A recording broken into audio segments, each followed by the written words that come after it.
तपस्वाध्याय शुश्रूषा कृष्णपूजारतं मुनिं विश्वेशमिष्टतं वन्दे परिव्राट्यचक्रवर्तिनं श्रीगुरुभ्यो नमः।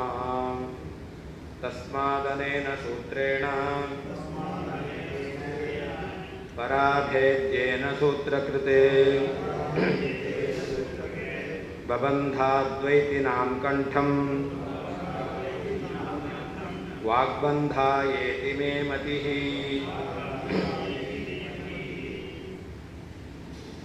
ಆಲಂಕಾರಿಕವಾಗಿ ಹೇಳ್ತಾರೆ. ಸೂತ್ರ ಅನ್ನೋದಕ್ಕೆ ಒಂದು ಬ್ರಹ್ಮಸೂತ್ರ ಅಂತಾರೆ. ಸಂಸ್ಕೃತದಲ್ಲಿ ಸೂತ್ರ ಅಂದರೆ ಹಗ್ಗ ಅಂತ.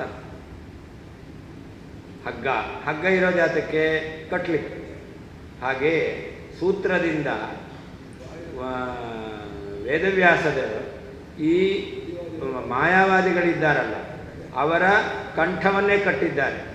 ಆದ್ದರಿಂದ ಬಬಂಧ ಅದ್ವೈತಿನಾಂ ಕಂಠಂ, ಮಾಯಾವಾದಿಗಳ ಕಂಠವನ್ನೇ ಅವರು ಕಟ್ಟಿದ್ದಾರೆ. ವಾಗ್ಬಂಧಾಯ, ಯಾಕೆ? ಮಾತೇ ಆಡಬಾರದು ಅಂತ. ನೀವು ಪ್ರಲಾಪ ಮಾತಲ್ಲ, ವಿರುದ್ಧವಾದ ಮಾತುಗಳನ್ನು ಆಡ್ತೀರ ಅಂತ, ಇಂಥ ಮಾತಾಡಬಾರದು ಅಂಥೇಳಿ ಅವರು ಸೂತ್ರದಿಂದ ಕಟ್ಟಾಕಿದ್ದಾರೆ. ಅರ್ಥಾತ್ ಈ ಬ್ರಹ್ಮಸೂತ್ರದ ಮೂಲಕ ಅವರ ಸಿದ್ಧಾಂತವನ್ನು ನಿರಾಕರಣೆ ಮಾಡಿದ್ದಾರೆ. ಅದಕ್ಕಿನ್ನೊಂದು ಆಲಂಕಾರಿಕ ಅರ್ಥ, ಸೂತ್ರದಿಂದ ಅವರ ಕಂಠವನ್ನೇ ಅವರು ಕಟ್ಟಿಹಾಕಿದ್ದಾರೆ. ಅವರ ಸಿದ್ಧಾಂತವನ್ನು ಸೂತ್ರದ ಮೂಲಕ ನಿರಾಕರಣೆ ಮಾಡಿದ್ದಾರೆ. ಅವರಿಗೆ ಮಾತಾಡಲಿಕ್ಕಾಗಬಾರದು ಅಂತ ಸೂತ್ರದಿಂದ ಕಂಠವನ್ನು ಕಟ್ಟಿದ್ದಾರೆ. ತಸ್ಮಾತ್ ಅಂತಂದರೆ ಹಿಂದೆ ಹೇಳಿದ ರೀತಿಯಲ್ಲಿ ಅವರು ಹೇಳುವ ಪೂರ್ವಪಕ್ಷ ಸಿದ್ಧಾಂತ ಯುಕ್ತವಲ್ಲ. ಆದ್ದರಿಂದ ಸೂತ್ರಕಾರರಾದ ವೇದವ್ಯಾಸರು ಪರ ಅಭೇದ್ಯೇನ, ಪರವಾದಿಗಳು ನಿರಾಕರಣೆ ಮಾಡಲಿಕ್ಕೆ ಆಗದೇ ಇರುವಂತಹ ಅನೇನ ಸೂತ್ರೇಣ, ಈ ಸೂತ್ರವನ್ನು ಕಡಿಲಿಕ್ಕೆ ಬರಲ್ಲ, ಅಂದರೆ ಅವರಿಗೆ ಬೇರೆ ಅರ್ಥ ಮಾಡಲಿಕ್ಕೆ ಬರೋದಿಲ್ಲ ಅಂತಹ ಈ ಬ್ರಹ್ಮಸೂತ್ರದಿಂದ ಅಲ್ಲಿ ಆಗಬೇಕಾದ್ರೆ ಆ ಹಗ್ಗ ತುಂಡು ಮಾಡಲಿಕ್ಕೆ ಬರಲ್ಲ. ಒಂದು ವೇಳೆ ಕುತ್ತಿಗೆ ಕಟ್ಬೋದು, ಹಗ್ಗವನ್ನೇ ತುಂಡು ಮಾಡಿಬಿಟ್ರೆ ಅವಾಗ ಮಾತಾಡ್ಬೋದಾಗುತ್ತೆ. ಆದರೆ ಇಲ್ಲಿ ಪರ ಅಭೇದ್ಯೇನ, ಮಾಯಾವಾದಿಗಳಿಂದ ನಿರಾಕರಣೆ ಮಾಡಲಿಕ್ಕಾಗದೇ ಇರತಕ್ಕಂಥ ಅನ್ಯಾರ್ಥವನ್ನು ಹೇಳಲಿಕ್ಕೆ ಬಾರದೇ ಇರತಕ್ಕಂತಹ ಅನೇನ ಸೂತ್ರೇಣ, ಈ ಭೋಕ್ತಾಪತ್ತೇ ಅವಿಭಾಗಶ್ಚೇ ಸ್ಯಾಲ್ಲೋಕವತೆ ಅಂತಕ್ಕಂಥ ಸೂತ್ರದಿಂದ ಅದ್ವೈತಿಗಳ ಮಾಯಾವಾದಿಗಳ ವಾಗ್ಬಂಧಾಯ, ಮಾತನ್ನು ನಿಲ್ಲಿಸಲಿಕ್ಕೋಸ್ಕರ ಕಂಠಂ, ಅವರ ಕಂಠವನ್ನು ಬಬಂಧ, ಬಂಧಿಸಿದ್ದಾರೆ. ಇತಿ, ಈ ರೀತಿಯಾಗಿ ಮೇಮತಿ, ನನಗೆ ಅನ್ನಿಸ್ತಾ ಇದೆ. ತಸ್ಮಾತ್, ಹಿಂದೆ ಹೇಳಿದ ರೀತಿಯಲ್ಲಿ ಆ ಸೂತ್ರಕ್ಕೆ ಬೇರೆ ಅರ್ಥ ಹೇಳಲಿಕ್ಕೆ ಬರ್ತಾ ಇದೆ. ಆದ್ದರಿಂದ ಸೂತ್ರಕಾರರಾದ ವೇದವ್ಯಾಸರು ಪರ ಅಭೇದ್ಯೇನ, ಪರವಾದಿಗಳಿಗೆ ನಿರಾಕರಣೆ ಮಾಡಲಿಕ್ಕೆ ಆಗದೇ ಇರುವಂತಹ, ತುಂಡು ಮಾಡಲಿಕ್ಕಾಗದೇ ಇರತಕ್ಕಂತಹ ಅನೇನ ಸೂತ್ರೇಣ, ಈ ಬ್ರಹ್ಮಸೂತ್ರದಿಂದ, ಈ ಹಗ್ಗದಿಂದ ಅದ್ವೈತಿನಾಂ ವಾಗ್ಬಂಧಾಯ, ಅದ್ವೈತಿಗಳ ಮಾತನ್ನು ನಿಲ್ಲಿಸಲಿಕ್ಕೆ, ಅವರ ವಾದವನ್ನು ನಿರಾಕರಣೆ ಮಾಡಲಿಕ್ಕೆ ಕಂಠವನ್ನು ಬಬಂಧ, ಕಟ್ಟಿದ್ದಾರೆ. ಇತಿ, ಈ ರೀತಿಯಲ್ಲಿ ಮೇಮತಿ, ನನ್ನ ಅಭಿಪ್ರಾಯ. ಉಕ್ತಮರ್ಥಂ ಸಾಹಿತ್ಯ ಮುದ್ರೆಯ ಉಪಸಂಹರತಿ, ಇಷ್ಟು ತನಕ ಹೇಳಿರ್ತಕ್ಕಂಥ ವಿಷಯವನ್ನು ಸಾಹಿತ್ಯ ಆಲಂಕಾರಿಕವಾಗಿ ಅದನ್ನು ಉಪಸಂಹಾರ ಮಾಡ್ತಾ ಇದ್ದಾರೆ. ತಸ್ಮಾತ್ ರಜ್ವಾ ಇತಿ ಧ್ವನಿ ಅಂತ, ಇಲ್ಲಿ ಸೂತ್ರೇಣ ಅಂತಿದೆಯಲ್ಲ, ಸೂತ್ರಕ್ಕೆ ರಜ್ಜು, ಅದು ಧ್ವನಿಯಿಂದ ಸಿದ್ಧವಾದ, ಶಬ್ದದಿಂದ ಸಿದ್ಧವಾದದ್ದಲ್ಲ, ಧ್ವನಿಯಿಂದ ಸಿದ್ಧವಾದದ್ದು. ಪರ ಅಭೇದ್ಯೇನ ಉಕ್ತ ವಿಧಯ ಪರಕೃತ ಕುಚೋದ್ಯ ಅಭೇದ್ಯೇನ ಅಂತ. ಪರ ಇತರರಿಗೆ ನಿರಾಕರಣೆ ಮಾಡಲಿಕ್ಕಾಗೋದಿಲ್ಲ, ಅಥವಾ ಪರಕೃತ ಕುಚೇದ್ಯ ಅಭೇದ್ಯೇನ, ಅವರೇನು ನಮ್ಮ ಮೇಲೆ ಆಕ್ಷೇಪ ಮಾಡಿದ್ದಾರೆ, ಆ ಆಕ್ಷೇಪದ ಮೂಲಕ ಇದನ್ನು ನಿರಾಕರಣೆ ಮಾಡಲಿಕ್ಕಾಗೋದಿಲ್ಲ. ಅವರು ಮಾಡಿರ್ತಕ್ಕಂತಹ ಕುಚೋದ್ಯ, ಆ ಕುಚೋದ್ಯದಿಂದ ಅಭೇದ್ಯೇನ ಸೂತ್ರವನ್ನು ಖಂಡಿಸಲಿಕ್ಕೆ ಸಾಧ್ಯ ಇಲ್ಲ. ಕೇನಾಪಿ ಅಚ್ಛೇದ್ಯೇನ ಇತಿ ಧ್ವನಿ, ಯಾವುದರಿಂದಲೂ ಕೂಡ ಆಚಾರ್ಯರ ಸಿದ್ಧಾಂತ, ವೇದವ್ಯಾಸರ ಅಭಿಪ್ರಾಯ ಅದನ್ನು ಖಂಡಿಸಲಿಕ್ಕೆ ಸಾಧ್ಯ ಇಲ್ಲ. ವಾಗ್ಬಂಧಾಯ ಮೂಕೀಭಾವಾಯ, ಅವರ ಬಾಯಿ ಮುಚ್ಚಿಸ್ಬೇಕು. ಅದಕ್ಕೆ ಈ ಸೂತ್ರದಿಂದ ಅವರನ್ನು ಕಟ್ಟಿದ್ದಾರೆ ಅಂತ. ಗಂಟ್ಲು ಗಟ್ಟಿಯಾಗಿ ಹೇಳಿಬಿಟ್ರೆ ಮಾತೇ ಬರಲ್ಲ ಅಂತ ಮಾತು ನಿಲ್ಲಿಸ್ತಂತೆ ಆಯಿತು. ಏವಂಚ ಶ್ರುತಿ ಸೂತ್ರಾದವು ನಕ್ವಾಪ್ಯೈಕ್ಯಂ ವಿವಿಕ್ಷತಿ ಸೌತ್ರಯುಕ್ತಿ ಶರವ್ರಾತ ಘಾತಭೀರು ಪದೇ ಪದೇ. ಅದರಿಂದ ಸೂತ್ರದಲ್ಲಿ ಹೇಳಿರುವಂತಹ ಯುಕ್ತಿಗಳು, ಆ ಯುಕ್ತಿ ಅಂತಕ್ಕಂತಹ ಬಾಣ, ಆ ಬಾಣದ ಹೊಡೆತ, ಅದಕ್ಕೆ ಭಯಪಟ್ಟಿದ್ದಾರೆ. ಸೂತ್ರದಲ್ಲಿ ಹೇಳಿರ್ತಕ್ಕಂಥ ಯುಕ್ತಿ ಅಂತಕ್ಕಂಥದ್ದು ಬಾಣ, ಆ ಬಾಣದ ಹೊಡೆತ, ಆಘಾತ, ಅದಕ್ಕೆ ಭಯಪಟ್ಟಿರ್ತಕ್ಕಂತಹ ಈ ಶ್ರುತಿ ಇದೆಯಲ್ಲ, ಯಾವ ಶ್ರುತಿ? ಐಕ್ಯವಾಕ್ಯ, ಐಕ್ಯವನ್ನು ಪ್ರತಿಪಾದನೆ ಮಾಡತಕ್ಕಂಥ ಶ್ರುತಿ ಅಥವಾ ಸೂತ್ರ. ಎಲ್ಲಿಯೂ ಕೂಡ ಈ ಅಭೇದ ಎಂಬತಕ್ಕಂಥದ್ದು ಅದು ಪ್ರವೇಶವೇ ಮಾಡಲಿಲ್ಲ. ಪ್ರವೇಶ ಮಾಡಿದ್ರೆ ಯುಕ್ತಿ ಎಂಬತಕ್ಕಂಥ ಬಾಣ ತನ್ನನ್ನು ಕೊಂದುಬಿಡುತ್ತೆ. ಅಂದ ಐಕ್ಯ ಈ ಸೂತ್ರದಲ್ಲಿ ಆಗಲಿ ಅಥವಾ ಶ್ರುತಿಯಲ್ಲಾಗಲಿ ಪ್ರವೇಶ ಮಾಡಿದ್ರೆ ಆವಾಗ ಯುಕ್ತಿ ಎಂಬತಕ್ಕಂಥ ಬಾಣ ನನ್ನ ಮೇಲೆ ಬಿದ್ದು ಬಿಡುತ್ತೆ ಎಂಬುದಾಗಿ ಆ ಐಕ್ಯ ಎಲ್ಲೂ ಪ್ರವೇಶ ಮಾಡಲಿಲ್ಲ. ಇದು ಸಾಹಿತ್ಯ ಮುದ್ರೆ ಹೇಳಿದ್ದು ಆಲಂಕಾರಿಕವಾಗಿ. ಏನರ್ಥ? ಸೂತ್ರದಲ್ಲಿ ಆಗಲಿ ಶ್ರುತಿಯಲ್ಲಾಗಲಿ ಎಲ್ಲಿಯೂ ಅಭೇದವನ್ನು ಹೇಳಿಯೇ ಇಲ್ಲ. ಒಂದೇನಾದರೂ ಪ್ರವೇಶ ಮಾಡಿದ್ರೆ ಆವಾಗ ಈ ಯುಕ್ತಿ ಎಂಬತಕ್ಕಂಥ ಬಾಣ ಅದು ತಲೆ ತೆಗೆದುಬಿಡುತ್ತೆ. ಅದರಿಂದ ಭಯ, ಎಲ್ಲಿ ಪ್ರಾಣ ಹೋಗುತ್ತೋ ಅಂತ. ಅದಕ್ಕೋಸ್ಕರ ಐಕ್ಯ ಶ್ರುತಿ ಪ್ರವೇಶ ಮಾಡಲೇ ಇಲ್ಲ. ಏವಂಚ ಈ ರೀತಿಯಲ್ಲಿ ಪದೇ ಪದೇ ಪ್ರತಿಯೊಂದು ಪದದಲ್ಲಿಯೂ ಕೂಡ, ಪ್ರತಿಯೊಂದು ಸ್ಥಳದಲ್ಲಿಯೂ ಕೂಡ, ಪ್ರತಿಯೊಂದು ಸೂತ್ರದಲ್ಲಿಯೂ ಕೂಡ, ಪ್ರತಿಯೊಂದು ಶ್ರುತಿಯಲ್ಲಿಯೂ ಕೂಡ ಸೌತ್ರ ಯುಕ್ತಿ ಶರವ್ರಾತ ಘಾತ ಭೀರು. ಸೂತ್ರದಲ್ಲಿ ಹೇಳಿರ್ತಕ್ಕಂತಹ ಯುಕ್ತಿ ಎಂಬುವ ಶರ ಬಾಣದ, ವ್ರಾತ ಸಮುದಾಯದ, ಘಾತ ಹೊಡೆಯುವಿಕೆಯಿಂದ ಭೀರು ಭಯಗೊಂಡಿರ್ತಕ್ಕಂತಹ ಐಕ್ಯವು ಅಭೇದವು ಶ್ರುತಿ ಸೂತ್ರಾದವು. ಶ್ರುತಿಯಲ್ಲಾಗಲಿ ಸೂತ್ರಾದಿಗಳಲ್ಲಾಗಲಿ ಕ್ವಾಪಿ ಎಲ್ಲಿಯೂ ಕೂಡ ನ ವಿವೀಕ್ಷತಿ ಪ್ರವೇಶ ಮಾಡಲು ಇಚ್ಛಿಸುವುದಿಲ್ಲ. ಏವಂಚ ಆದ್ದರಿಂದ ಪದೇ ಪದೇ ಪ್ರತಿಯೊಂದು ಪದದಲ್ಲಿಯೂ, ಪ್ರತಿಯೊಂದು ಸ್ಥಳದಲ್ಲಿಯೂ, ಪ್ರತಿಯೊಂದು ಶ್ರುತಿಯಲ್ಲಿಯೂ ಸೌತ್ರಯುಕ್ತಿ ಶರವ್ರಾತ ಘಾತಭೀರು, ಸೂತ್ರದಲ್ಲಿ ಹೇಳಿರುವ ಯುಕ್ತಿ ಎಂಬುವ ಬಾಣದ ಸಮುದಾಯದಿಂದ ಹೊಡೆತದ ಭಯವನ್ನು ಹೊಂದಿರುವಂತಹ ಐಕ್ಯವು ಶ್ರುತಿ ಸೂತ್ರಾದವು, ಶ್ರುತಿ ಸೂತ್ರ ಮೊದಲಾದವುಗಳಲ್ಲಿ ಕ್ವಾಪಿ ಎಲ್ಲಿಯೂ ಕೂಡ ನ ವಿವೀಕ್ಷತಿ ಪ್ರವೇಶ ಮಾಡಲಿಕ್ಕೆ ಬಯಸುವುದಿಲ್ಲ. ವಿವೀಕ್ಷತಿ ಪ್ರವೇಷ್ಟುಂ ಇಚ್ಛತಿ. ವಿವೀಕ್ಷತಿ ಅಂದರೆ ವಿವೇಷ್ಟುಂ ಇಚ್ಛತಿ ವಿವೀಕ್ಷತಿ, ಪ್ರವೇಶ ಮಾಡಲಿಕ್ಕೆ ಬಯಸುತ್ತೆ. ಸೌತ್ರಯುಕ್ತಯ ಏವ ಶರಾಹ, ಸೌತ್ರಯುಕ್ತಿ ಶರವ್ರಾತ ಅಂತಿದೆ. ಅದಕ್ಕೆ ಶ್ರೌತ ಯುಕ್ತಿಗಳು, ಸೌತ್ರಯುಕ್ತಿ ಸೂತ್ರದಲ್ಲಿ ಹೇಳಿರ್ತಕ್ಕಂಥ ಯುಕ್ತಿ, ಸೌತ್ರಯುಕ್ತಿಗಳೇ ಶರ, ಅದೇ ಬಾಣ. ಘಾತಃ ಅಂತಂದರೆ ಆ ಯುಕ್ತಿಯಿಂದ ಹೊಡೆಯೋದು, ಬಾಣದಿಂದ ಹೊಡೆಯೋದು ಅಂದರೆ ನಿರಾಕರಣೆ ಮಾಡೋದು ಅಂತ. ಪದೇ ಪದೇ ಸೂತ್ರಸ್ಥ ಸರ್ವ ಪದೇಶು, ಸೂತ್ರದಲ್ಲಿರುವ ಎಲ್ಲ ಪದಗಳಲ್ಲಿಯೂ ಕೂಡ ಐಕ್ಯ ಪ್ರವೇಶ ಮಾಡುವುದಿಲ್ಲ. ಘಾತ ಅಂದರೆ ನಾಶ ಮಾಡುವುದು, ಹೊಡೆಯುವುದು, ಹಿಂಸೆ, ಅದು ಆಗುತ್ತೆ. ತದ್ಗುಣತ್ವಾತ್ತು ತತ್ವೋಕ್ತಿ ಇತ್ಯನ್ಯತ್ರ ಪ್ರಲಂಬಿನಾಂ ತತ್ವಮಸ್ಯಾದಿ ವಾಕ್ಯಾನಾಂ ಗೌಣೀಂ ಗತಿಮತೋ ಮಸೂತ್ರಯತೆ.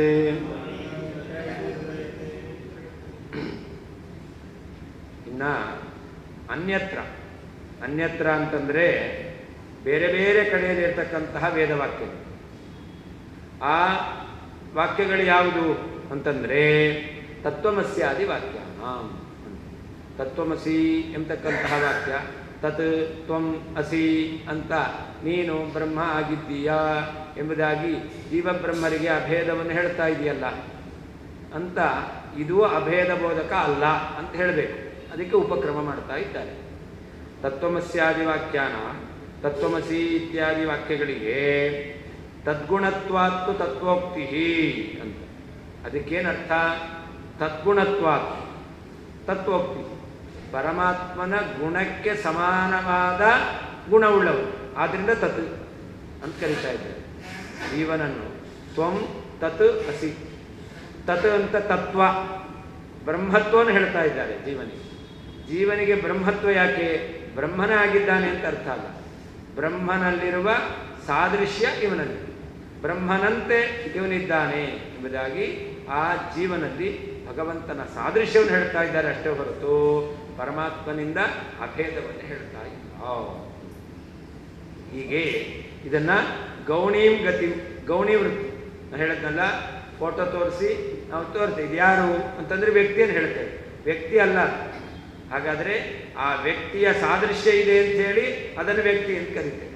ಸಿಂಹ ಸಾದೃಶ್ಯ ಚಿತ್ರದಲ್ಲಿದೆ, ಆದ್ದರಿಂದ ಸಿಂಹ ಅಂತ ಕರಿತೇವೆ. ಆದರೆ ಅದು ಸಿಂಹ ಅಲ್ಲ, ಅಗ್ನಿರ್ಮಾಣವಕ ಅಂತ ಹೇಳ್ತೇವೆ.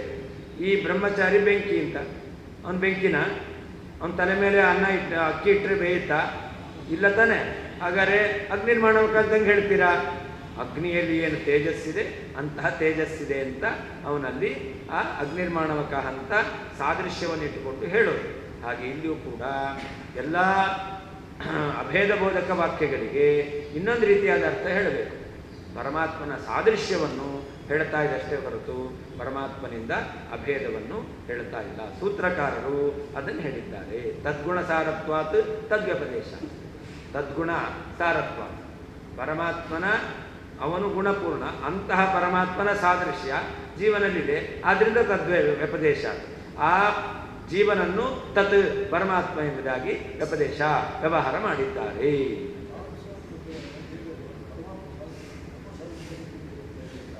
ಪರಮಾತ್ಮನು ಚೇತನ, ಜೀವನು ಚೇತನ. ಅದಿರಲಿ, ಏನಾಗಲಿ, ಅದು ನಹಿ ದೃಷ್ಟಾಂತೆ ಸರ್ವಸಾಮ್ಯಂ, ಎಲ್ಲ ಸಾಮ್ಯ ಇರಬೇಕು ಅಂತಿಲ್ಲ. ನಾವು ಹೇಳ್ತೇವೆ ನಾವೆಲ್ಲ ಒಂದೇ ಮನುಷ್ಯರು ಅಂತ. ಆದರೆ ಒಬ್ಬ ಮನುಷ್ಯನಲ್ಲಿರುವಂತಹ ಒಂದು ಗುಣ ಇನ್ನೊಬ್ಬನಲ್ಲಿಲ್ಲ. ಒಂದು ಗುಣವೇ ಇಲ್ಲ ಅಂದರೆ ಎಲ್ಲ ಗುಣ ಇರಲಿಕ್ಕಾಗತ್ತಾ? ಇಲ್ಲ. ಆದರೂ ಕೂಡ ಎಲ್ಲ ಮನುಷ್ಯರು ಅಂತ ಹೇಳ್ತೇವೆ ನಾವು. ಪರಮಾತ್ಮನಿಂದ ಸಾದೃಶ್ಯ ಇದೆ. ಅವನು ಚೇತನ, ಇವನು ಚೇತನ. ಅವನಲ್ಲೂ ಗುಣ ಇದೆ, ಇವನಲ್ಲೂ ಗುಣ ಇದೆ. ಅವನಲ್ಲಿ ಅನಂತ ಗುಣ ಇದೆ, ಇವನಲ್ಲಿ ಅಲ್ಪ ಗುಣ ಇದೆ. ಅವನಲ್ಲೂ ಕರ್ತೃತ್ವ ಇದೆ, ಇವನಲ್ಲೂ ಕರ್ತೃತ್ವ ಇದೆ. ಅವನಲ್ಲೂ ಜ್ಞಾನ ಇದೆ, ಇವನಲ್ಲೂ ಜ್ಞಾನ ಇದೆ. ಅವನು ಆನಂದ ಅನುಭವಿಸ್ತಾನೆ, ಇವನು ಆನಂದ ಅನುಭವಿಸ್ತಾನೆ. ಇವನು ದುಃಖ ಅನುಭವಿಸ್ತಾನೆ ಅಂದರೆ ಅವನು ಅನುಭವಿಸ್ಬೇಕು ಅಂತಿದೆ. ಜೀವ ದುಃಖ ಅನುಭವಿಸ್ತಾನೆ ಅಂತ ಜೀವನ ಸಾದೃಶ್ಯ ಪರಮಾತ್ಮನಿಗೆ ಹೇಳ್ತಾ ಇಲ್ಲ, ಪರಮಾತ್ಮನ ಸಾದೃಶ್ಯನ ಹೇಳ್ತಾ ಇದೆ. ಜೀವನ ಸಾದೃಶ್ಯನೇ ಹೇಳಿಕ್ಕೆ ಬರುತ್ತೆ. ಚೈತನ್ಯಾದಿ ಗುಣಗಳಿಂದ ಜೀವನ ಸಾದೃಶ್ಯವನ್ನು ಹೇಳಿಕ್ಕೆ ಬರುತ್ತೆ. ಇದು ಬೇರೆ ಹೇಳಾದ ಜಾಗದಲ್ಲಿ ನಾವು ಬೇರೆ ಹೇಳಾದ ಜಾಗದಲ್ಲಿ ಪಂಚಮಾಲ ವಾಕ್ಯದಲ್ಲಿ ನಾವು ಗೌಣಾರ್ಥಕ್ಕೂ ಬೇಕು. ಅದೇ ಥರ ಬೇರೆ ಹೇಳೋದ್ರಲ್ಲಿ ನಾವು ಗೌಣ ತಿಳ್ಕೊಬಲ್ಲ. ಬೇರೆ ವಾಕ್ಯ ಹೇಳೋದ್ರಲ್ಲಿ ಕೂಡ ಗೌಣ ತಿಳ್ಕೊಬಲ್ಲ. ಯಾಕೆ? ಕಾರಣ ಏನು? ನಾವು ಅಭೇದ ಹೇಳುವ ವಾಕ್ಯಗಳಿಗೆ ಅದನ್ನು ಗೌಣ ಅಂತ ಹೇಳ್ತೇವೆ. ಯಾಕೆ? ಅನುಭವ ಇರೋದ ಅಲ್ವಾ?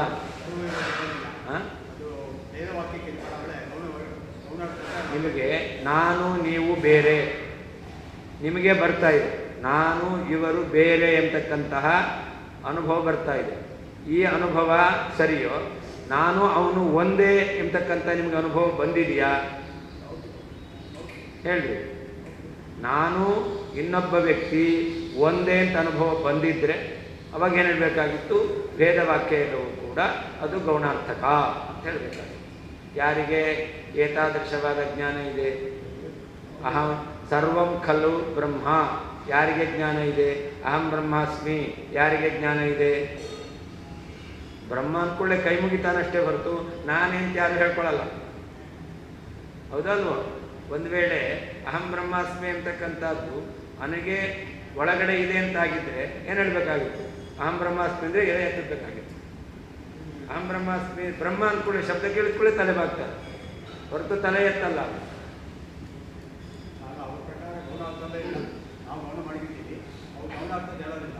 ಯಾವ ರೀತಿ ಇದೇ ಅಭೇದ ವಾಕ್ಯ ಗೌಣಾರ್ಥದ ಯಾವ ಅವ್ರ ಅಭೇದ ವಾಕ್ಯ ಅವ್ರ ಮತ ಪ್ರಕಾರ ಮುಖ್ಯ. ಅಭೇದ ವಾಕ್ಯಗಳು ಪ್ರಯೋಗ ಮಾಡೋದಿಲ್ಲ. ನಾವು ಗೌಣಾರ್ಥ ಹೇಳ್ತೀವಿ, ಅವ್ರು ಗೌಣಾರ್ಥ ಹೇಳೋದು ಯಾವುದಿಲ್ಲ. ನಾವು ಗೌಣಾರ್ಥ ಹೇಳೋದು ಯಾಕೆ? ಶ್ರುತಿಗೆ ಅಪ್ರಾಮಾಣ್ಯ ಬರಬಾರದು. ಯಾವ ವೇದವೂ ಕೂಡ ಅದು ಅಪ್ರಮಾಣ ಅಲ್ಲ. ಹಾಗಾದರೆ ಅಭೇದವನ್ನು ಹೇಳುತ್ತಲ್ಲ ಅಂತಂದರೆ, ಅಭೇದ ಅನೇಕ ರೀತಿಯಾದ ಅಭೇದ ಇದೆ. ಸ್ಥಾನೈಕ್ಯ, ಮಧ್ಯೈಕ್ಯ, ಇದು ಅಭೇದವೇ. ಈ ರೀತಿಯಾದ ಅರ್ಥವನ್ನು ಹೇಳ್ತಾ ಇದೆ ಅಷ್ಟೇ ಹೊರತು ಸ್ವರೂಪೈಕ್ಯವನ್ನು ಹೇಳ್ತಾ ಇಲ್ಲ. ಸ್ವರೂಪೈಕ್ಯ ಶ್ರುತಿ ಹೇಳ್ತಾ ಇದೆ ಅಂತ ನಿಮಗೆ ಸಿದ್ಧ ಆಗೋದೇ. ಶ್ರುತಿಯು ಸ್ವರೂಪೈಕ್ಯವನ್ನು ಹೇಳ್ತಾ ಇದೆ. ತತ್ವಮಸಿ, ಅಹಂ ಬ್ರಹ್ಮಾಸ್ಮಿ, ಸರ್ವಂ ಕಲ್ವಿದಂ ಬ್ರಹ್ಮ, ಎಲ್ಲದಕ್ಕೂ ಅಭೇದವನ್ನು ಹೇಳ್ತಾ ಇದೆ ಅಂದರೆ ನಿಮಗೆ ಪ್ರತ್ಯಕ್ಷಾದಿ ವಿರೋಧ ಅಲ್ವಾ? ಶ್ರುತಿ ವಿರೋಧ, ಅನುಮಾನ ವಿರೋಧ, ಎಲ್ಲ ವಿರೋಧವೂ ಇದೆ. ಹಾಗಿರಬೇಕಾದ್ರೆ ಶ್ರುತಿ ಅಭೇದವನ್ನು ಪ್ರತಿಪಾದನೆ ಮಾಡುತ್ತೆ ಅಂತ ಸಿದ್ಧ ಆಗೋದೆ. ಸಿದ್ಧ ಆದರೆ ಆಮೇಲೆ ಭೇದ ವಾಕ್ಯಗಳನ್ನು ಏನು ಅರ್ಥೈಸಬೇಕು ಅಂತ ವಿಚಾರ ಮಾಡೋಣ. ಮೊದಲು ಶ್ರುತಿಗೆ ಈ ಅರ್ಥ ಅಂತ ನೀವು ಹೇಳಿ, ನಾವು ಹೇಳ್ತೇವೆ ಶ್ರುತಿಗೆ ಭೇದವೇ ಅರ್ಥ. ಯಾಕೆ? ಪರಮಾತ್ಮನನ್ನು ಗುಣಪೂರ್ಣ ಅಂತ ಹೇಳ್ತಾ ಇದೆ, ಜೀವರನ್ನು ಅಲ್ಪಜ್ಞ ಅಂತ ಹೇಳ್ತಾ ಇದೆ. ಈ ರೀತಿಯಾಗಿ ಭೇದ ಹೇಳ್ತಾ ಇರೋದ್ರಿಂದ ಶ್ರುತ್ಯನುಸಾರೇಣ ಜೀವಬ್ರಹ್ಮರಿಗೆ ಭೇದವೇ ಇರೋದು. ಅಭೇದ ಇದೆ. ಏನು ಅಭೇದ? ಸ್ವರೂಪದ ಅಭೇದ ಅಲ್ಲ, ಸ್ಥಾನಕ್ಕೆ ಮತ್ತಕ್ಕೆ ಇದೆ. ನಾವೆಲ್ಲ ವಾಕ್ಯಗಳನ್ನು ಕೂಡ ಯಥಾರ್ಥ ಅಂತಲೇ ಒಪ್ತೇವೆ. ಯಥಾವಾದ ಏನು ಪ್ರಮಾಣಭೂತವಾದ ಅರ್ಥವನ್ನೇ ತಿಳಿಸ್ಕೊಡ್ತಾ ಇದೆ. ಯಾವುದು ಅಪ್ರಮಾಣ ವಾಕ್ಯ ಅಲ್ಲ ನಮ್ಮ ಸಿದ್ಧಾಂತ.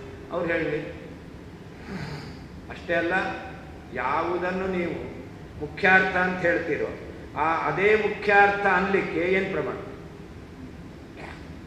ಅಭೇದವೇ ಸರ್ವಂ ಕಲ್ವಿದಂ ಎಂತಕ್ಕಂಥ ಅಥವಾ ನೇಹನ ನಾಸ್ತಿ ಕಿಂಚನ ಇದ್ದ ವಾಕ್ಯಕ್ಕೆ ಅಭೇದದಲ್ಲೇ ತಾತ್ಪರ್ಯ ಅನ್ನಲಿಕ್ಕೆ ಹೇಗೆ ನೀವು ನಿರ್ಣಯ ಮಾಡ್ತೀರಿ? ವಿರೋಧ ಬರುತ್ತಲ್ಲ. ಈಗ ಹಿಂದೆ ಹೇಳಿದ್ರಲ್ಲ, ಯತ್ರತು ಸರ್ವಮಾತ್ಮೈವ ಭೂತ್ ಎಂಬಲ್ಲಿ ಯತ್ರ ಶಬ್ದಕ್ಕೆ ನೀವು ಎದನ್ನು ಅರ್ಥ ಯಾಕೆ ಮಾಡ್ತೀರಾ? ಅಲ್ಲಿ ತತ್ತಂತಿದೆ, ಅದಕ್ಕೆ ತತ್ರ ಅಂತ ಮಾಡಿಬಿಡ್ರಿ ಅಂತೇಳಿ ನಾವೇನು ಹೇಳಿದೆವು? ತತ್ತಂತಿದೆ, ಅದರಿಂದ ಎತ್ತರ ಅನ್ನಲಿಕ್ಕೆ ನಾವು ಎತ್ತನ್ನು ಮಾಡ್ತೇವೆ, ಅದಕ್ಕೆ ಎತ್ತರ ಅಂತ ಯಾಕೆ ಅರ್ಥ ಮಾಡಬೇಕು ನಾವು ಹೇಳಿದೆವು. ಈ ರೀತಿಯಲ್ಲಿ ಅವರು ಅಭೇದ ಬೋಧಕವಾಗುತ್ತೆ ಅಂತಂದರೆ ಯಾಕೆ ಅಭೇದ ಬೋಧಕವಾಗಿದೆ ಹೇಳ್ರಿ, ಹೇಳಬೇಕಲ್ಲ. ನಾವು ಹೇಳ್ತೇವೆ ಭೇದ ಬೋಧಕ, ಅಭೇದ ಬೋಧಕ ಅಲ್ಲ. ಯಾಕೆ? ಪ್ರತ್ಯಕ್ಷ ಪ್ರಮಾಣ, ಅನುಮಾನ ಪ್ರಮಾಣ, ಆಗಮ ಪ್ರಮಾಣ. ಇದಕ್ಕೆ ಯಥಾರ್ಥ ಗೊತ್ತಿಲ್ಲ, ಯಾಕೆ ಗೌಣ ಅಂತ ಹೇಳಬೇಕು, ಇದೇ ಮುಖ್ಯ ಅಂತ ಹೇಳ್ಬೋದು. ಯಾವುದನ್ನ ಆಮೇಲೆ ಇಲ್ಲಿ ಗೌಣಾರ್ಥ ಅಂತ ಹೇಳ್ತೇವೆ. ಗೌಣಾರ್ಥ ಮುಖ್ಯಾರ್ಥ ಬೇರೆ, ಗೌಣಾರ್ಥ ಮುಖ್ಯಾರ್ಥ ತಿಳಿಬೇಕಂತ ನಾವು ಗೌಣಾರ್ಥ ಅಲ್ಲ. ಇದಕ್ಕೆ ವಾಕ್ಯ ತತ್ವಮಸಿ ಅಂತಿದೆ, ಶಬ್ದದಿಂದ ತಿಳಿದು ಬರುವ ಅರ್ಥ ಏನು? ಹಾಂ, ಇದು ಮುಖ್ಯ ಅರ್ಥ ಅಲ್ಲ, ಹೌದಾ?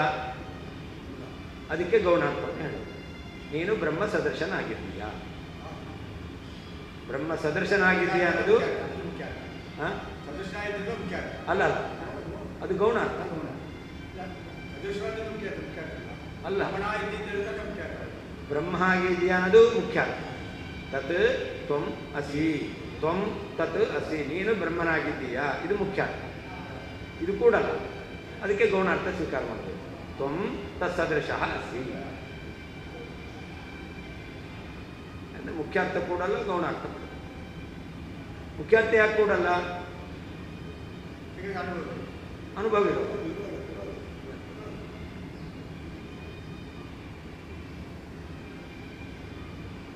ಅನ್ಯತ್ರ ಪ್ರಲಂಬಿನ, ಬೇರೆ ಶಾಖೆಗಳಲ್ಲಿ ವೇದಗಳಲ್ಲಿರುವಂತಹ ತತ್ವಮಸ್ಯಾದಿ ವಾಕ್ಯಾನ, ತತ್ವಮಸಿ ಮೊದಲಾದ ವಾಕ್ಯಗಳಿಗೆ ತದ್ಗುಣತ್ವಾತ್ತು ತತ್ವೋಕ್ತಿ, ಬ್ರಹ್ಮನ ಗುಣಕ್ಕೆ ಸದೃಶವಾದ ಗುಣವೇ ಜೀವನ ಸಾರವಾದ್ದರಿಂದ ಬ್ರಹ್ಮತ್ವವನ್ನು ಹೇಳಿದ್ದಾರೆ ಇತಿ ಎಂದು ಗೌಣೀಂ ಗತಿಂ ಗೌಣಿ ವೃತ್ತಿಯನ್ನು ಅಸೂತ್ರಯತ್ ಸೂತ್ರಕಾರರು ಹೇಳಿದ್ದಾರೆ.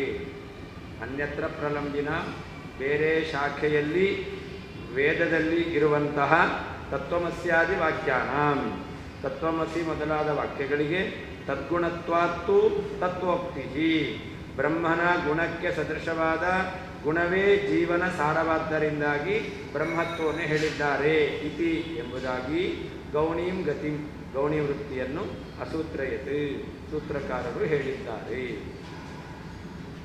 ತದ್ಗುಣಸಾರತ್ವಾತ್ತು ತದ್ವ್ಯಪದೇಶಃ ಪ್ರಾಜ್ಞವತ್ ಇತಿ ಸೂತ್ರೇಣಾಪಿ ಐಕ್ಯವಾಕ್ಯಸ್ಯ ಗತಿ ಉಚ್ಯತೆ ಇತ್ಯಾಹ.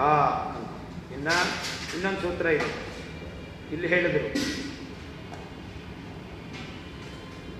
ವೋಕ್ತ್ರಾಪತ್ತೇ ಅವಿಭಾಗಶ್ಚ ಸ್ಯಾಲ್ಲೋಕವತಿ ಅಂತಕ್ಕಂಥ ವಾಕ್ಯ ಇದು ಅಭೇದಬೋಧ ವಾಕ್ಯಗಳಿಗೆ ಏನು ಅರ್ಥ ಹೇಳಬೇಕು ಅಂತ ತಿಳಿಸ್ತಾ ಇದೆ. ಹಾಗೆ ಇನ್ನೊಂದು ಸೂತ್ರ ತದ್ಗುಣಸಾರತ್ವಾತ್ತು ತದ್ವಪದೇಶ ಪ್ರಾಜ್ಞವತೆ ಅಂತಕ್ಕಂಥ ಸೂತ್ರವು ಕೂಡ ಅಭೇದಬೋಧಕ ಶ್ರುತಿಗಳಿಗೆ ಏನು ಅರ್ಥ ಹೇಳಬೇಕು ಅನ್ನೋದನ್ನು ತಿಳಿಸಿಕೊಡ್ತಾ ಇದೆ. ಯಥಾ ಸಿಂಹವರ್ತಿ ಶೌರ್ಯಾದಿ ಗುಣಸದೃಶ ಗುಣವತಿ ದೇವದತ್ತೆ ಸಿಂಹತ್ವ ವ್ಯಪದೇಶ ತಥಾ ತಸ್ಯ ಬ್ರಹ್ಮಣಃ ಗುಣವದ್ಗುಣಾಃ ತದ್ಗುಣಾಃ ತೈಃ ಸಾರತ್ವಾತ್ ಶ್ರೇಷ್ಠತ್ವಾತ್ ತದ್ವ್ಯಪದೇಶಃ ತತ್ವೇನ ಬ್ರಹ್ಮತ್ವೇನ ವ್ಯಪದೇಶಃ ಜೀವೇಷು ಅಪಿ ಭವತಿ ಇತಿ ಸೂತ್ರಾರ್ಥಃ. ಪ್ರಾಜ್ಞವತಿ ಅಲ್ಲಿ ಸಿಂಹದಲ್ಲಿರುವಂತಹ ಶೌರ್ಯಾದಿ ಗುಣಗಳು ಅದಕ್ಕೆ ಸದೃಶವಾದ ಗುಣ ದೇವದತ್ತನಲ್ಲಿದೆ ಅಂತ ಇಟ್ಕೊಂಡು ಸಿಂಹೋ ದೇವದತ್ತ ಅಂತ ಕರೀತಾರೆ. ಅವನು ಸಿಂಹ ಅಲ್ಲ. ಇಲ್ಲಿ ಸಮಾನ ವಿಭಕ್ತಿಕ ಪದ ಇದೆ. ಎಲ್ಲಿ ಸಮಾನಕ ವಿಭಕ್ತಿಕ ಪದ ಇರುತ್ತೋ ಅಲ್ಲಿ ಅಭೇದವನ್ನು ಹೇಳ್ತಾರೆ. ಶುಕ್ಲಃ ಪಟಃ ಶುಕ್ಲಃ ಪಟಃ ಅಂತಂದರೆ ಈ ಶೌಕ್ಲಕ್ಕೂ ಪಟಕ್ಕೂ ಅಭೇದ. ಹಾಗೆ ಸಿಂಹ ದೇವದತ್ತ ಅಂತ ಶಬ್ದ ಪ್ರಯೋಗ ಇದೆ. ಸಮಾನ ವಿಭಕ್ತಿಕ ಪದ, ಇದಕ್ಕೆ ಸಮಾನಾಧಿಕರಣೆ ಅಂತ ಹೇಳ್ತಾರೆ. ಅಂದರೆ ಈ ಸಮಾನ ವಿಭಕ್ತಿಕ ಪದ ಇದ್ದಾಗ ಅಭೇದ ಹೇಳಬೇಕು. ಅಲ್ಲಿ ದೇವದತ್ತನೇ ಸಿಂಹ ಕೊಡುತ್ತಾ ದೇವದತ್ತ ನೋಡಿದ್ದೀರ, ಅವನಿಗೆ ಸಿಂಹದ ಮುಖ ಇಲ್ಲ, ಅವನು ಪ್ರಾಣಿ ಅಲ್ಲ, ಮನುಷ್ಯನೇ. ಹಾಗೆ ಸಿಂಹ ದೇವದತ್ತ ಹೇಗೆ ಅಂತಂದರೆ ಸಿಂಹದಲ್ಲಿ ಶೌರ್ಯಾದಿ ಗುಣ ಇದೆ. ಆ ಸಿಂಹದಲ್ಲಿ ಇರತಕ್ಕಂಥ ಶೌರ್ಯಾದಿ ಗುಣವೇ ಇವನಲ್ಲೆಲ್ಲ. ಆ ಸಿಂಹದಲ್ಲಿರುವಂಥ ಶೌರ್ಯಾದಿ ಗುಣಕ್ಕೆ ಸದೃಶವಾದ ಗುಣ ಇವನಲ್ಲಿದೆ. ಆದ್ದರಿಂದ ಇವನನ್ನು ಸಿಂಹ ಅಂತ ವ್ಯವಹಾರ ಮಾಡ್ತೇವೆ. ಹಾಗೆ ತತ್ವಮಸಿ ಅಂತ ಶ್ರುತಿ ಹೇಳಿದೆ. ಯಾಕೆ ಅಂತಂದರೆ ತದ್ಗುಣಸಾರತ್ವಾತ್ತು ತದ್ವ್ಯಪದೇಶ ಅಂತ ಸೂತ್ರಕಾರ ಹೇಳಿದ್ದಾರೆ.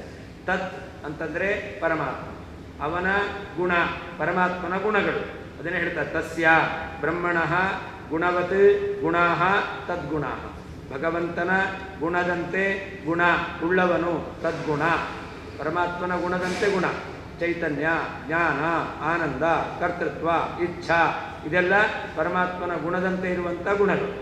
ಆ ಗುಣಗಳೇ ಜೀವನಲ್ಲಿದೆ. ದೈಹಿ ಸಾರತ್ವ, ಅದರಿಂದ ಜೀವ ಕೂಡಿದ್ದಾನೆ. ಅದರಿಂದ ಒಂದು ಉತ್ತಮತ್ವ ಅವನಿಗೆ ಬಂದಿದೆ. ತದ್ಗುಣ ಸಾರತ್ವ ಅಂದರೆ ತದ್ವಪದೇಶ.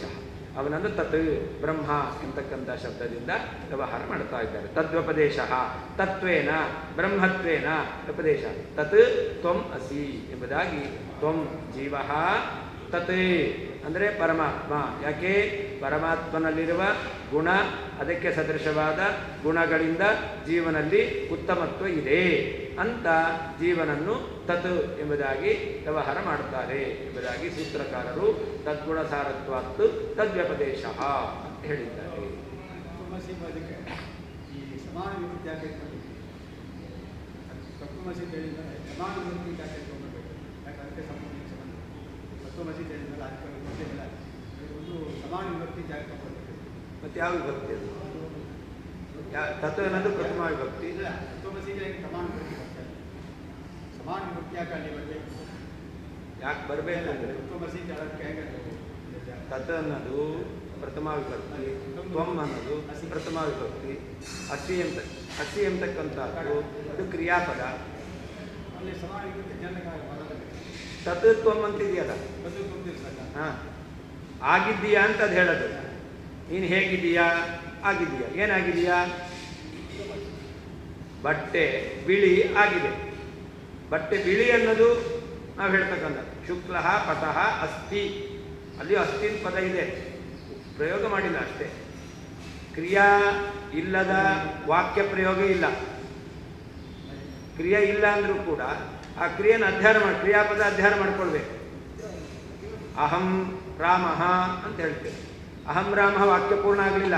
ಅಹಂ ರಾಮ ಅಸ್ಮಿ ಅಂತ ಅಸ್ಮಿ ಕ್ರಿಯಾಪದವನ್ನು ಅಧ್ಯಯನ ಮಾಡ್ಕೊಳ್ಬೇಕು. ಇದಂ ಪುಸ್ತಕಂ ಅಂತ ಹೇಳ್ತೇವೆ, ವಾಕ್ಯ ಪೂರ್ಣ ಆಗಲಿಲ್ಲ. ಇದಂ ಪುಸ್ತಕಂ ಅಸ್ತಿ, ಇದು ಪುಸ್ತಕ ಆಗಿದೆ. ಎಲ್ಲ ಕಡೆಯಲ್ಲೂ ಕ್ರಿಯಾಪದ ಇರಲೇಬೇಕು.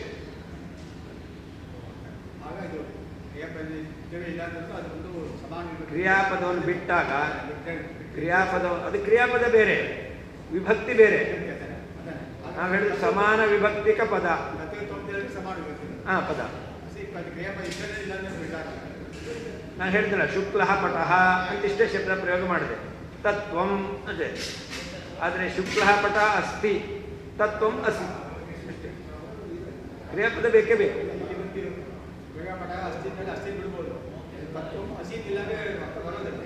ಯಾಕೆ?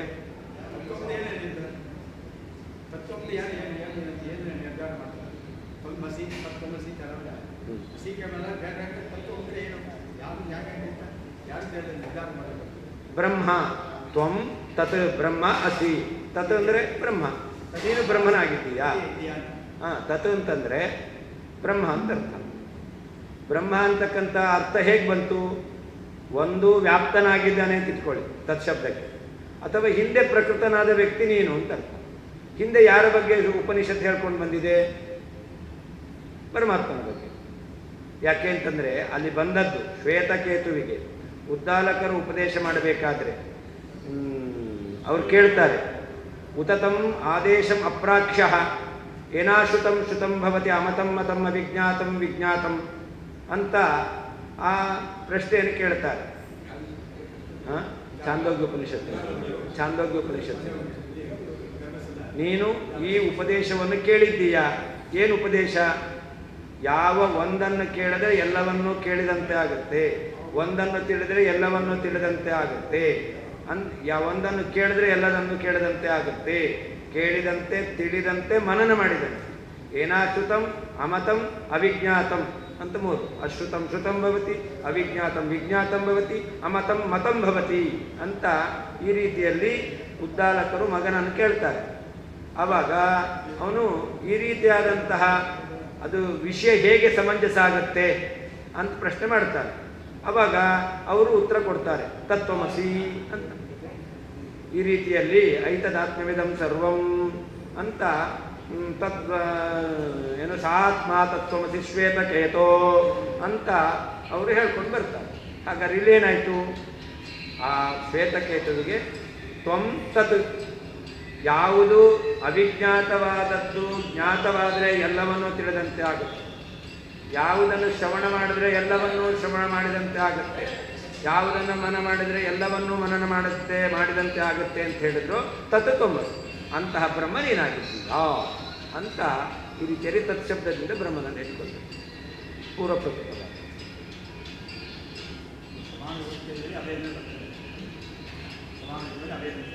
ಸುಂದರಃ ರಾಮಃ, ಸುಂದರಃ ರಾಮಃ ಅಸ್ತಿ ಆಸೀತ್ ಅಂತ ಕ್ರಿಯಾಪದ ಏನು ಬೇಕಾದ್ರೆ ಇಟ್ಕೊಳ್ಳಿ. ಸುಂದರಃ, ರಾಮನಿಗೂ ಸೌಂದರ್ಯಕ್ಕೂ ಅಭೇದ.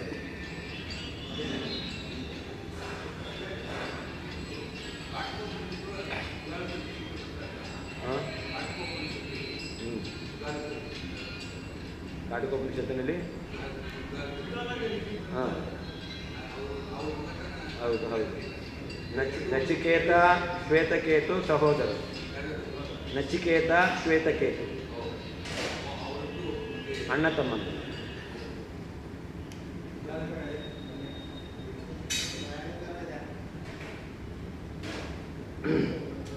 ಯಥಾ ಸಿಂಹವರ್ತಿ ಶೌರ್ಯಾದಿ ಗುಣಸದೃಶ ಗುಣವತಿ ದೇವದತ್ತೆ ಸಿಂಹತ್ವ ವ್ಯಪದೇಶಃ ತಥಾ ತಸ್ಯ ಬ್ರಹ್ಮಣ ಗುಣವತ್ ಗುಣಾಃ ತದ್ಗುಣಾಃ ತೈಹಿ ಸಾರತ್ವಾತ್ ಶ್ರೇಷ್ಠತ್ವಾತ್ ಬ್ರಹ್ಮನ ಗುಣಗಳಿಂದ ಶ್ರೇಷ್ಠನಾಗಿದ್ದಾನೆ.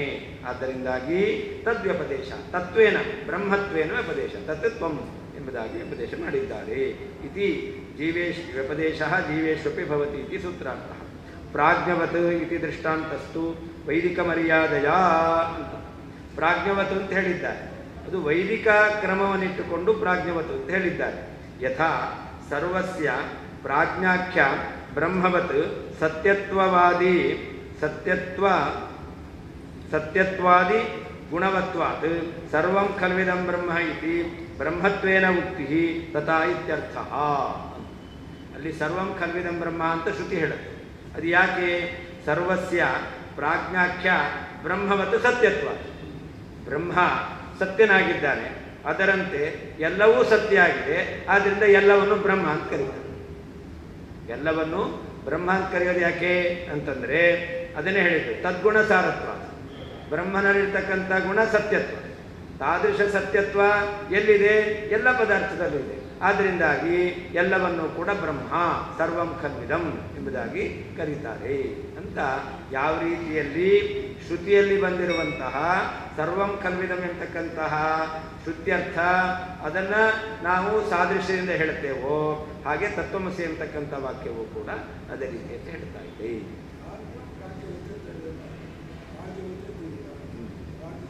ಪ್ರಾಜ್ಞರು ಯಾವ ರೀತಿಯಲ್ಲಿ ಹೇಳ್ತಾರೋ ಅದರಂತೆ.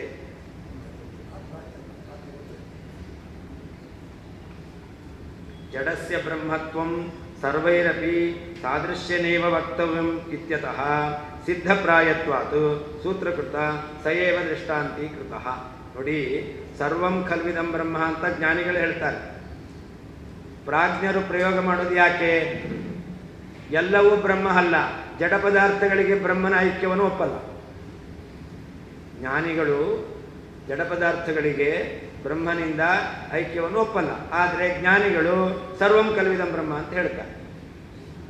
ಯಾವ ರೀತಿಯಲ್ಲಿ ಜ್ಞಾನಿಗಳು ಜಡ ಪದಾರ್ಥಗಳಿಗೆ ಬ್ರಹ್ಮನಿಂದ ಐಕ್ಯ ಇಲ್ಲದಿದ್ದರೂ ಕೂಡ ಸರ್ವಂ ಕಲ್ವಿದಂ ಬ್ರಹ್ಮ ಎಂಬುದಾಗಿ ಶಬ್ದ ಪ್ರಯೋಗ ಮಾಡ್ತಾರೋ, ಹಾಗೆ ಅಲ್ಲಿ ಜಡ ಪದಾರ್ಥದಲ್ಲಿ ಬ್ರಹ್ಮನ ಸಾದೃಶ್ಯ ಇದೆ ಅಂತ ಅರ್ಥ.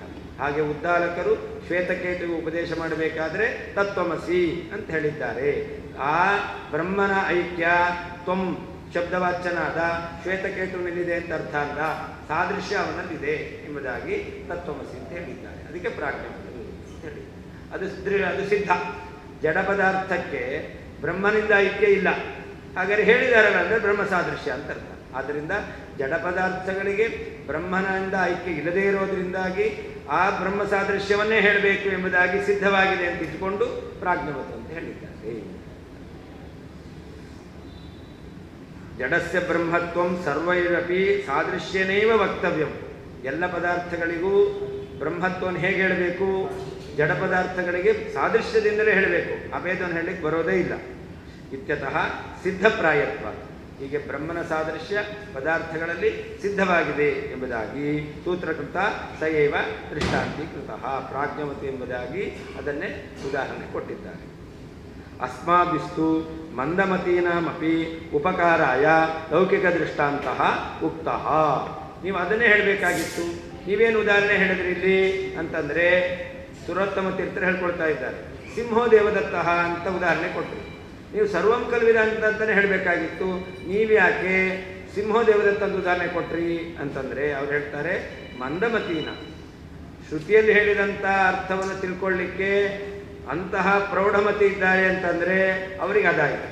ಆದರೆ ಯಾರು ಮಂದಮತಿಗಳಾಗಿದ್ದಾರೋ ಅವರಿಗೆ ಸುಲಭವಾಗಿ ಅರ್ಥವಾಗಲಿ ಅಂತ ನಾವು ಲೋಕದಲ್ಲಿ ಪ್ರಸಿದ್ಧವಾದ ಉದಾಹರಣೆಯನ್ನು ಕೊಟ್ಟಿದ್ದೇವೆ. ನಮ್ಮ ಭಾಷೆಯಲ್ಲಿ ಹೇಳಿದ್ರೇ ನಮ್ಗೆ ಅರ್ಥ ಆಗೋದು. ಆದ್ದರಿಂದ ನಮ್ಮ ಭಾಷೆ ನಾವು ಲೋಕದಲ್ಲಿ ವ್ಯವಹಾರ ಮಾಡೋದು ಸಿಂಹೋ ದೇವದತ್ತ ಅಂತ ಮಾಡ್ತೇವೆ. ಸರ್ವಂ ಕಲ್ವಿದಂ ಬ್ರಹ್ಮ ಅಂತ ನಾವು ಅದ್ರ ಗೋಜಿಗೆ ಹೋಗಲ್ಲ. ನಾವು ಏನೋ ಅದೆಲ್ಲ ನಮಗೆ ಸೇರಿದ್ದಲ್ಲ, ಅದು ನಮಗೆ ಸಂಬಂಧಪಟ್ಟಿದ್ದಲ್ಲ ಅಂತ ಬಿಟ್ಬಿಡ್ತೇವೆ. ಅದಕ್ಕೆ ಎಲ್ಲರಿಗೂ ಅರ್ಥವಾಗುವ ಹಾಗೆ ಸಿಂಹೋ ದೇವದತ್ತ ಅಂತ ಉದಾಹರಣೆ ಕೊಟ್ಟಿದ್ದೇವೆ. ಅನೇನ ಸೂತ್ರೇಣ ಕೇಶಾಂ ಐಕ್ಯವಾಕ್ಯಾನಾಂ ಗತಿ ಇತ್ಯತಃ ಅನ್ಯತ್ರ ಇತಿ ಅಂತ. ಈ ವಾಕ್ಯದಿಂದ ಯಾವ ಶ್ರುತಿವಾಕ್ಯಗಳಿಗೆ ಅರ್ಥವನ್ನು ಹೇಳದಂತೆ ಆಯಿತು ಅಂತಂದರೆ ಅದಕ್ಕೆ ಹೇಳ್ತಾರೆ ಅನ್ಯತ್ರ ಪ್ರಲಂಬಿನಾಂ ತತ್ವಮಸ್ಯಾದಿ ವಾಕ್ಯಾನಾಂ ಅಂತ. ಅನ್ಯತ್ರ ಪ್ರಾಣೋಹಮಸ್ಮಿ ಇತ್ಯಾದ್ಯುಕ್ತ ವಾಕ್ಯೇಭ್ಯ ಅನ್ಯತ್ರ. ಪ್ರಾಣೋಹಮಸ್ಮಿ ಅಂತಕ್ಕಂಥದ್ದಕ್ಕೆ ಅಲ್ಲಿ ಹೇಳಿದ್ದಾರೆ ನವಕ್ತು ಆತ್ಮೋಪದೇಶಾದಿತ್ಯೇದ್ ಅಧ್ಯಾತ್ಮ ಸಂಬಂಧ ಭೂಮಾಖ್ಯಸ್ಮಿನ್ ಎಂಬುದಾಗಿ ಅದಕ್ಕೆ ಉತ್ತರವನ್ನು ಕೊಟ್ಟಿದ್ದಾರೆ. ಆ ವಾಕ್ಯಗಳಿಗಿಂತ ಬೇರೆಯಾಗಿರ್ತಕ್ಕಂತಹ ವೇದಭಾಗೇ ಪ್ರಲಂಬಿನಾಂ, ವೇದಭಾಗದಲ್ಲಿ ಇರ್ತಕ್ಕಂಥ ಅಂದರೆ ಪ್ರಲಂಬಿನಾಂ ವಿದ್ಯಮಾನಾನಾಂ ಇತ್ಯರ್ಥ. ವೇದದಲ್ಲಿ ಇರತಕ್ಕಂತಹ ತತ್ವಮಸ್ಯಾದಿ ವಾಕ್ಯಗಳು. ಸಿಂಹತ್ವಮಸಿ ಇತಿ ಲೌಕಿಕ ವಾಕ್ಯವತ್ತು ಸರ್ವಂ ಬ್ರಹ್ಮೇತಿ ವೈದಿಕ ವಾಕ್ಯವಚ್ಚ ಗೌಣೀಂ ಗತಿಂ ಅಸೂತ್ರಯತಿ ಯೋಜನಾ. ಲೋಕದಲ್ಲಿ ಸಿಂಹತ್ವಮಸಿ ಅಂತ ಹೇಳ್ತಾರೆ. ಸಿಂಹ ಅಂದರೆ ಸಿಂಹವೇ ಅಲ್ಲ, ಸಿಂಹ ಸದೃಶ ಅಂತ ಅರ್ಥ. ಹಾಗೆ ಸರ್ವಂ ಕಲ್ವಿದಂ ಬ್ರಹ್ಮ ಅಂತ ಶ್ರುತಿಯಲ್ಲಿ ಹೇಳಿದ್ದಾರೆ. ಎಲ್ಲವೂ ಬ್ರಹ್ಮ ಅಂತ ಅರ್ಥ ಅಲ್ಲ, ಬ್ರಹ್ಮ ಸದೃಶ ಅಂತ ಅರ್ಥ. ಹಾಗೆ ಇಲ್ಲಿಯೂ ಕೂಡ ತತ್ವಮಸಿ ಎಂಬುದಾಗಿ ನೀನು ಬ್ರಹ್ಮ ಸದೃಶ ಎಂಬುದಾಗಿ ಸೂತ್ರಕಾರರು ಹೇಳಿದ್ದಾರೆ. ಶ್ರೀಕೃಷ್ಣಾರ್ಪಣವಸ್ತು.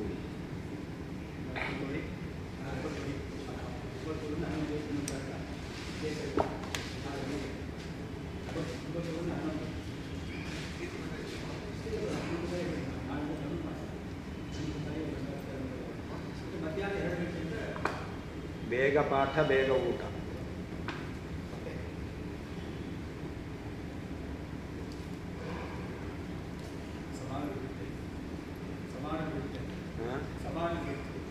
ಸಮಾನ ವಿಭಕ್ತಿ ಇಲ್ಲಿ ಮುಖ್ಯಾರ್ಥವೇ, ಸಾದೃಶ್ಯ ಅರ್ಥ ಅಲ್ಲ.